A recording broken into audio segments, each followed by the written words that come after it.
Assalamualaikum warahmatullahi wabarakatuh. Shalom, Om Swastiastu, Namo Buddhaya, salam kebajikan untuk kita semua.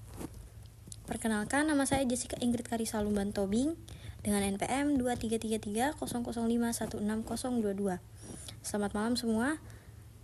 Di sini saya akan membuat tugas video dengan mata kuliah Hukum Perdata Internasional dengan hormat saya kepada dosen pengampu saya, yaitu Ogian Hafiz Juanda, SH, LLM, CLA, CPARB, CML, CMA, CMLC. Pada kesempatan yang berbahagia ini, saya akan membahas terkait materi memahami titik taut dalam bidang hukum perdata internasional. Baik, di sini saya akan menjelaskan pengertian dari titik taut itu. Titik taut adalah fakta-fakta di dalam sekumpulan fakta perkara HPI yang menunjukkan pertautan antara perkara ini dengan suatu tempat atau dalam hal ini adalah negara tertentu, dan karena itu menciptakan relevansi antara perkara yang bersangkutan dengan sistem hukum dari tempat itu. Menurut Sudargo Gautama, definisi dari titik pertalian adalah suatu hal atau keadaan yang menyebabkan berlakunya sistem hukum tertentu. Contohnya, jika seorang warga negara Jerman yang sehari-harinya berdomisili di London atau Inggris dan akhirnya meninggal di Prancis dan meninggalkan sejumlah warisan di Inggris, Jerman, dan Italia. Lalu sebelum meninggal, ia telah membuat sebuah testamen untuk mengatur harta warisannya itu. Testamen ini dibuat atau dilakukannya di Prancis ketika para ahli waris bersengketa mengenai pembagian waris ini, maka mereka sepakat untuk mengajukan perkara di pengadilan Jerman. Nah, dalam hal ini ada kaitannya atau connection antara fakta-fakta yang ada di perkara dengan suatu tempat atau negara dan juga sistem hukumnya. Yang pertama itu adalah kewarganegaraan dari si pewaris, yakni di Jerman, dan tempat kediamannya tersebut atau domisilinya si pewaris ada di Inggris. Lalu terdapat letak bendanya atau situs reinya itu di Italia, Inggris, dan Jerman.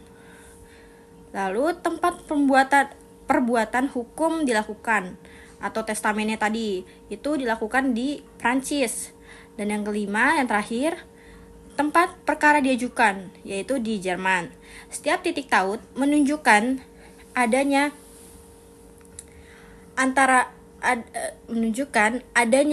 kaitan antara perkara dengan suatu tempat tertentu. Pada tahap awal, adanya faktor-faktor yang menunjukkan bahwa sebenarnya perkara yang dihadapi itu merupakan HPI atau mengandung unsur asing. Titik pertalian atau point of contact itu dibagi menjadi dua bagian. Yang pertama itu ada titik pertalian primer, dan yang kedua itu ada titik pertalian sekunder atau yang biasa disebut dengan TPP dan TPS. Lalu kita akan menjelaskan apa sih titik taut dari atau titik pertalian primer dan sekunder. Yang pertama kita akan menjelaskan mengenai titik taut primer. Titik taut primer ini biasanya juga disebut titik taut pembeda, yaitu adalah dengan faktor-faktor atau keadaan-keadaan atau fakta-fakta yang dapat dibedakan apakah suatu peristiwa atau hubungan tertentu termasuk ke dalam kategori HPI atau tidak atau bukan gitu. Lalu titik taut primer ini harus dipahami selalu dilihat dari sudut pandang lex fori atau tertentu. Selanjutnya ada faktor-faktor yang tergolong titik taut primer, antara lain adalah yang pertama ada kewarganegaraan atau nasionalitas. Yang nasionalitas ini adalah misalnya contoh kapal yang dimiliki oleh perusahaan yang berbadan hukum di Indonesia dan berdomisili di contohnya di Malang, tetapi terdaftar di Panama. Maka kebangsaan kapal itu adalah kebangsaan dari kapal Panama, negara Panama. Dengan demikian, status hukum itu tunduk kepada hukum yang hukumnya tersebut, yaitu Panama. Selanjutnya ada domisili atau tempat kediaman tetapnya. Ini mengartikan pada tempat kediaman sehari-harinya si pewaris atau orang tersebut. Lalu ada kebangsaan badan hukum. Kebangsaan badan hukum ini misalnya jikalau badan hukum itu berkembang di Indonesia, maka status badan hukum itu tunduk kepada hukum Indonesia. Salah satu cara untuk menentukan kebangsaan badan hukum berdasarkan tempat dan negara di mana badan hukum didirikan dan atau didaftarkan. Misalnya, si A ini memiliki warga negara Singapura dan si B ini warga negara Malaysia. Dan satu lagi si C ini memiliki warga negara Indonesia. Berarti kan ada 3 tuh ya. Yang pertama tadi Singapura, lalu Malaysia, dan terakhir ada Indonesia. Dia tuh sama-sama mendirikan PT di Indonesia berdasarkan mendirikan PT di negara Indonesia. Berdasarkan pada hukumnya, dia harus turut dalam atau tunduk pada hukum Indonesia. Maka PT yang lahir itu, yang mereka ciptakan itu berkebangsaan dari Indonesia. Seperti itu. Selanjutnya ada pilihan hukum atau intern. Contoh pilihan hukum atau hukum intern ini adalah perjanjian jual beli minyak sawit mentah yang dilakukan oleh dua perusahaan di Indonesia. Misalnya di Jakarta kita ambil contoh, yang penyerahannya memakan waktu jangka panjang. Penyerahan barang tersebut akan dilakukan contohnya di Belanda lah gitu. Yang kemudian dalam perjanjian jual beli ini ditetapkan tunduk pada hukum Belanda. Disinilah lahir hubungan hukum perdata internasional, sebab adanya pilihan hukum yang merujuk pada hukum asing yang berbeda. Selanjutnya, saya akan menjelaskan titik taut sekunder, biasanya disebut atau titik taut penentu, berbeda dengan titik taut primer. Titik taut primer tadi itu adalah titik taut yang pembeda. Kalau yang sekarang ini, yang titik taut sekunder ini adalah penentu. Nah, kenapa sih penentu? Karena berfungsi akan menentukan hukum dari tempat manakah yang akan digunakan sebagai the applicable law atau choice of law atau hukum mana yang akan mereka gunakan gitu. Nah, titik taut sekunder ini harus ditemukan di dalam kaidah HPI atau lex fori atau disebut lex fori yang relevan dengan perkara. Jenis-jenis pertautan yang dianggap menentukan dalam HPI, yaitu antara lain adalah yang pertama ada tepat penerbitan izin berlayar sebuah kapal atau bendera kapal, lalu yang kedua ada nasionalitas para pihak, lalu yang ketiga ada domisili atau tempat tinggal tetapnya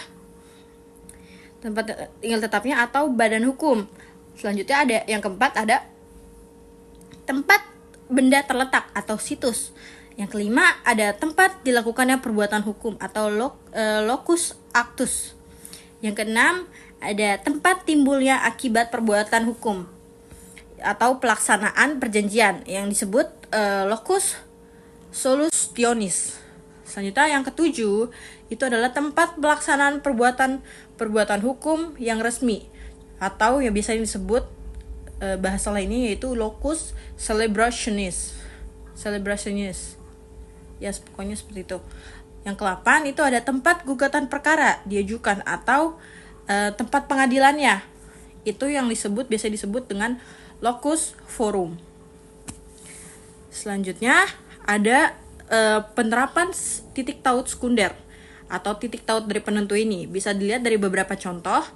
Yang saya ambil contoh salah satunya adalah contohnya kontrak ekspor dan impor barang Ambil contohnya misalnya barang mebel yang dilangsungkan antara CV Mebel Antik dengan Jan van Peter, yaitu seorang warga negara Belanda. Disepakati bahwa terhadap kontrak tersebut menggunakan hukum Indonesia. Ketika terjadi perselisihan di antara mereka dengan diselesaikannya melalui pengadilan di Belanda, maka pengadilan tersebut harus menggunakan hukum Indonesia. Namun, kalau dalam kontrak tersebut tidak ada pilihan hukum atau choice of law tadi, choice of law kayaknya, maka hukum yang diberlakukan dapat ditentukan berdasarkan asas lex loci contractus atau lex loci solutionis. Seperti itu guys. Selanjutnya ada penggunaan titik taut secara tradisional dapat menimbulkan dua masalah utama, atau dua permasalahan ya. Yang pertama, permasalahan itu adalah titik taut yang digunakan secara tradisional tidak selalu menunjukkan ke arah pemilihan hukum yang rasional. Yang kedua, titik taut yang dipilih seringkali didasari pada asumsi tentang adanya kesetaraan konsep hukum yang mungkin sebenarnya tidak ada. Kesimpulannya adalah